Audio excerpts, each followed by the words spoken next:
Yo yo guys, what's up? Downshift Vinci here. Ako'y nagmamadali, gawa ng late na ako ng take off. Alas 9 na ng umaga, ngayon pala tayo kukuha ng booking. Actually, di sana ako bumiyahe kasi nga, makulimlim na naman yung panahon. Pero wala kailangan talaga natin kumilos. Kailangan natin gumalaw. Kailangan natin magsibag para sa mga pangarap na tutuparin natin. Sa ngayon kasi, ito lang din talaga nakikita akong paraan. Kesa naman nakatengal ako sa bahay, di ba? Kaya mas okay na rin yung ganito. Nabumabiyahe ako, naglalala-move ako, nag-edit ako, nagko-content ako. And soon, darating din yung panahon na ako naman ako naman, kumbaga mag-a-align din sa akin yung mga bagay-bagay na gusto kong makuha. Parang ganun. Anyway guys, may pipikapin lang tayo dito sa may Antel Grand Village. And then, hoping, manifesting na magtuloy-tuloy yung mga blessing na makukuha natin today. God, kayo na po bahala sa akin sa araw na to. I know it's your will kung naman yung mga mangyayari sa akin. And please keep me safe. So yun, tara, pick upin lang natin to. Then, deliver natin sa may Imus. Let's go! Yan lang po, ma'am. Ang payment po doon na lang din po. Opo. Ito pa rin po siya. Thank you po. Thank you po. So yun, ito na, na-pick up na. Going na tayo dun sa drop-off location. Mula dito, 19 minutes. Papunta dun sa drop-off. Tapos Imus lang din naman. 7 kilometers ang ating babayahin. Di na natin tayo double book kasi naka-priority eh. Go! Andito na tayo sa drop-off. Malapit na tayo sa drop-off. Nasa tama naman yung pin location. Morning po, ma'am. Hindi pa po, 119. Teka lang po Ito po, 400 sakto. Thank you po. Drop na natin. So, ayan. Ano ba tayo na iba pang booking, guys? Date ko na lang kaya sa mga susunod na mangyayari. 5 minutes later. Hala, guys. Gasti. Hala ka. Wait lang, hindi ko alam kung tama ba itong ginawa ko. For context, lumabas na ako dito sa subdivision and then naghihintay ako ng booking yan. And then, 18 kilos frozen berries, kasya sa lalabag. Paki-pick up ko kapag may kasabay and diretso deliver natin. Hello po ma'am, lalamove po. Tanong ko lang po ma'am, kung pwede po ba yan sabayan? Okay lang po kaya ma'am na kuha mo muna ako ng isa pang booking and then saka ko po pipick upin yan. Sige po ma'am, hanap lang po ka ng isang booking. Siguro mga 10 minutes lang po and then kung wala po, kukunin ko na po yan. Sige po ma'am, salamat po. Ayun. May nakuha tayong booking going to Balayan, Batangas. So, ang mangyayari na ito, buti pumayag yung client o yung drop-off na sabayan ko daw muna bago ako pick upin para hindi agad matunaw. So, hanap tayong booking papuntang Tagaytay kung meron man. Hindi ko in-expect na makukuha ako. Parang naghanap din kasi ako ng long ride. Kaso yung mga around 300 lang na delivery fee, parang gano'n. Ayan, hintay lang tayo mga 10 minutes. 10 minutes lang na paghihintay. And then kung nakuha tayo, saka natin siya di-deliver. So update ko kayo guys, okay? Yeah, may nakuha na tayo guys. Going to Amadeo. May nakuha tayo going to Amadeo. Pick upin na lang natin to. And then pick upin na natin yung yung nakuha din natin sa Balayan. Sana mag-i-cancel. Ang sabi rin kasi sa akin ng client na nakuha ko dito sa Imus going to Balayan, sabayan ko daw nga muna. And then pag may nakuha na akong kasabay, saka ko lang daw pick upin etong frozen goods, frozen berries kumbaga. So yun, tara. Sana maliit lang din tong item na to, itong nakuha natin na booking going to Amadeo, para kahit papano ma-deliver din natin agad. Pick upin ko lang to and then balitaan ko na lang kayo sa mga susunod na mangyayari, okay? Sana nakuha na tayo guys, kaso medyo malaking item pero okay lang. Ngayon pick upin na natin yung nakuha natin going to Balayan. Discartein na lang natin kung paano siya makakukuha, no? Siguro iti-tape ko na lang or tatali ko na lang etong nakuha natin na to, na item na to. Kasi hindi natin ito pwede sabay sana lalamove bag Basa kasi yung frozen berry, so dapat nakasealed yung ating lalamove bag. Pero okay lang yan, magagawa natin ang paraan yan. Lalabas yung magiging discarte natin. Lalabas yung powers natin para dumiskarte, Then, pick upin ko lang to and then deliver na natin itong mga to. Dahil ka na kayo sa mga susunod na mangyayari, okay? Sana po, Arcos Frozen Foods. Ngayon pa lang po. Magpipick up pa lang po. Hindi pa pwede, lapit na ako sir, hindi ba pwedeng Hindi naman sir, ngayon lang naman kasi ako Baka naman pwede sir. Dito ko kasi ako tinuro nung Dito sir? Magpipick up pa lang po sir. Ngayon pa lang po. Literally, ngayon pa lang po. Kasi kung sakali, dito rin po ako lalabas. Diyan lang naman po ako sir, Arco lang po. Opo, bago pa lang po talaga ako sir. Kaso 18 kilos po ang pipick upin ko sir. Pwede po kaya kayo na lang kumausap sir para mas maintindihan nila. Hello po. Ma'am, lalamove po. Bali ma'am, nandito na, halos malapit na po ako sa inyo. Kaso, may gwardiya po dito na ayaw akong papasukin. Nandito po kasi ako sa may likod. Lalakarin ko na lang po. O sige po ma'am, ganun na lang po siguro. Lalakarin ko na lang po. Pang-anim na bahay po sa kaliwa. Sige po, sige po. Sige po sir, anin ko na lang, lalakarin ko na lang po. Okay. Ang problema lang kasi sir, 18 kilos, tapos may bakal po kasi kamay ko. Pero, sana kayanin na lang. Bubuhatin ko lang daw eh. Oh well, it is what it is. Tingnan ko na po kung kaya ko kasi may bakal po kamay ko eh. Hindi, okay naman, kaya naman po. Thank you po. Pipicturean niyo po, Papok. Thank you po. A few minutes later. Okay, guys, heto na nga pala, no. Ngayon lang nakapag-update. Kasi sa totoo lang kanina, bad trip ako. Trip na bad trip si Benji kanina kasi pagod na pagod. Kaya ayoko na pakita sa inyo yung part ko na yun. Gawa nang baka may masabi na naman kayo na kung ano-ano eh. Pero yan, at least nakuha na natin yung mga items. I-deliver ko na itong nakuha natin sa Imus going to Amadeo. Ito kikitain natin ng Amadeo. Pang ano pa lang to, pang gas lang to papuntang Balayan. And good thing na nga lang din, may nakuha tayo. Kasi lugi talaga. Naisip ko lang, napansin ko lang, na-realize ko lang na sobrang lugi. Lugi tayo kung sakali na wala tayong kasabay papuntang Balayan. Unang-una yung delivery rate ng Imus to Balayan, 500 pesos. Pero syempre, ikakaltas pa dun yung pang ano, commission nila na move. Hindi ko alam, 20% kaltas dun. Siguro mga nasa magkano rin, 80 pesos. Hindi ko alam kung ilang percent Basta malaki-laki ang kaltas niyan. Pangalawa, syempre, yung panggas. Kasi hindi naman libre ang gas eh. Hindi naman libre ang biyahe. Mapagas din talaga tayo. Ang distance mula doon sa pick up hanggang sa drop off, 88 kilometers. Kung tutusin, yung 150 pesos natin na panggas, umaabot ng 120 kilometers. Syempre, babalik pa tayo. So, basically, papalo tayo ng full tank balikan. Magkano ang full tank? Sabihin natin 200. Basically, yung 500 na delivery fee, mangyayari lang doon, magkano lang matitira sa akin kung wala tayong kasabay.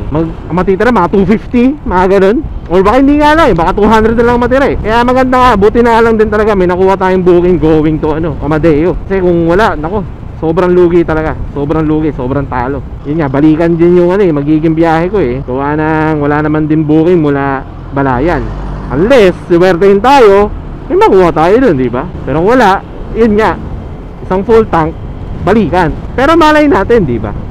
I'm still hoping and thinking and manifesting na everything that happens today is an alignment. Alignment to ni God. May reason kung bakit ko to nakuha. Alam ko may reason to.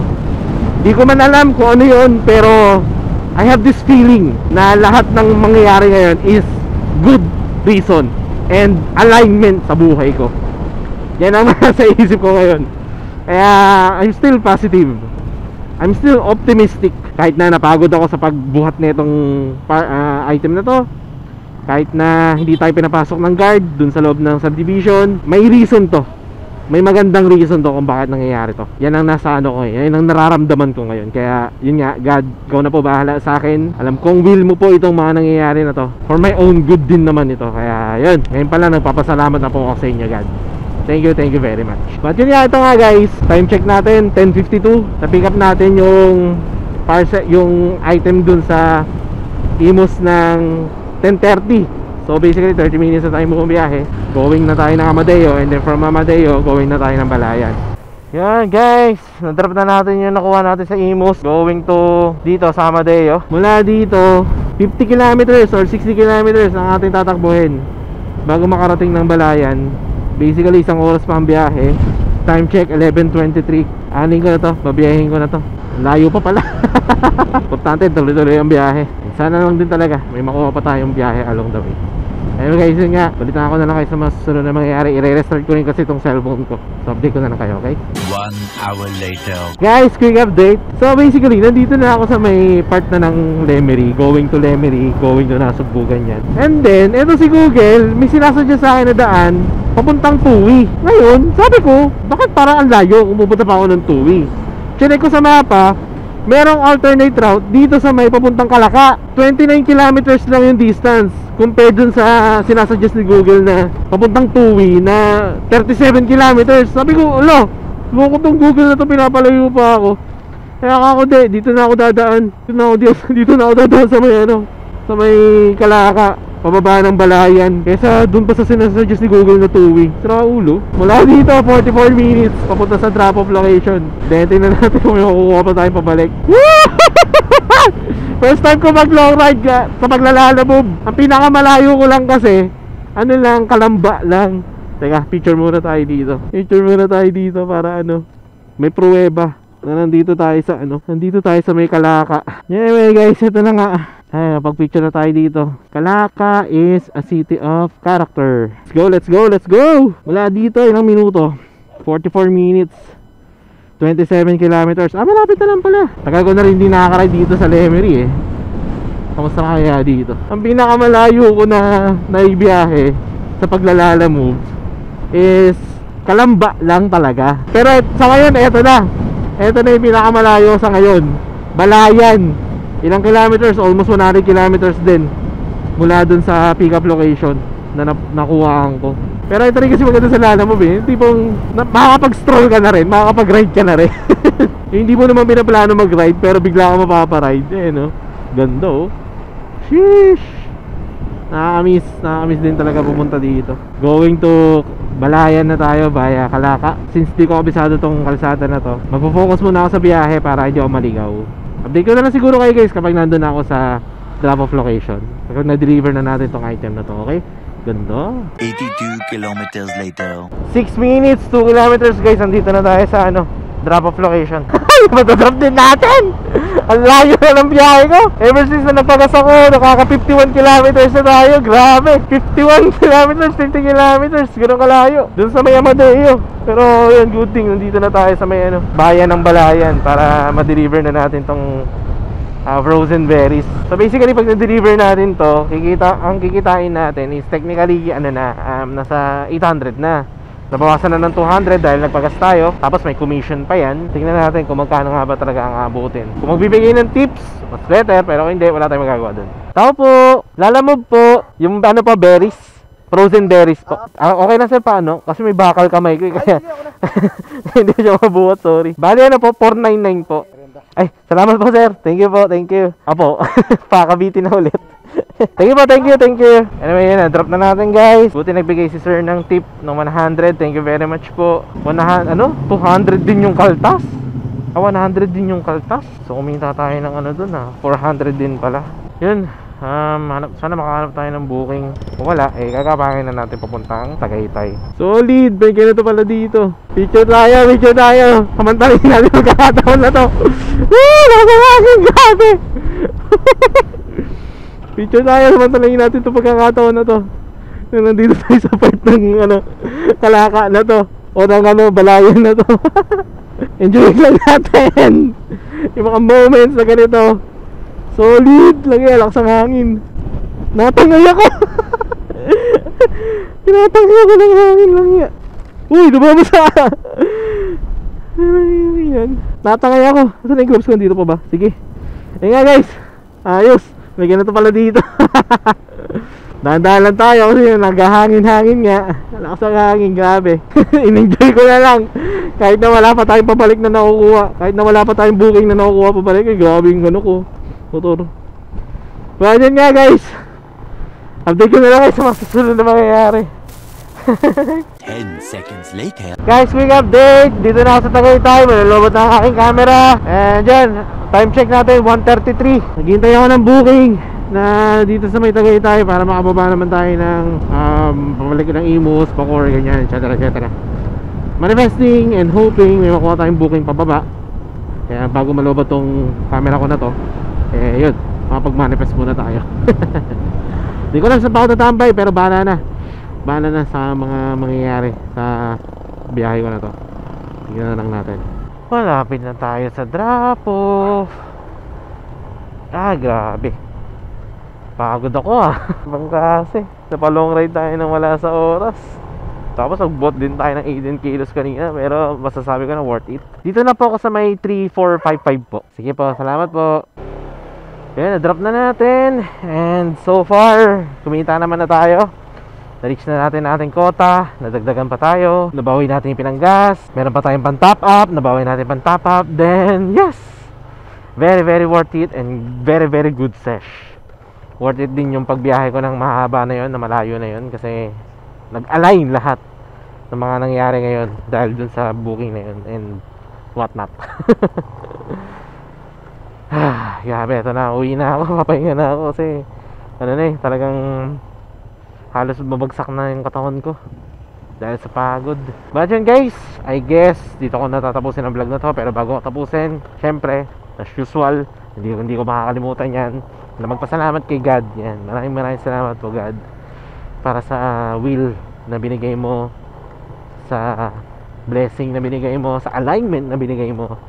Thank you very much po. Sobrang thank you very much po. Syempre for keeping me safe. Yan, sa blessings, sa bookings, and yes, for keeping me safe. Thank you God, thank you Lord for this day. And sa mga clients natin na nagbigay ng tips, iba lalaki ng tips, grabe, sobrang thank you po sa inyo. Pagpalain din po kayo sana ni God. Napakabuting loob nyo po. Maraming salamat po sa inyo. Mga binibigay nyong tips sa aming mga rider, mga salamat din po sa pag-intindi ng ginagawa namin na to. Thank you very much po. And then, yun, sa inyo rin guys, gusto ko magpasalamat sa inyo, syempre. Kasi kung di dahil sa inyo,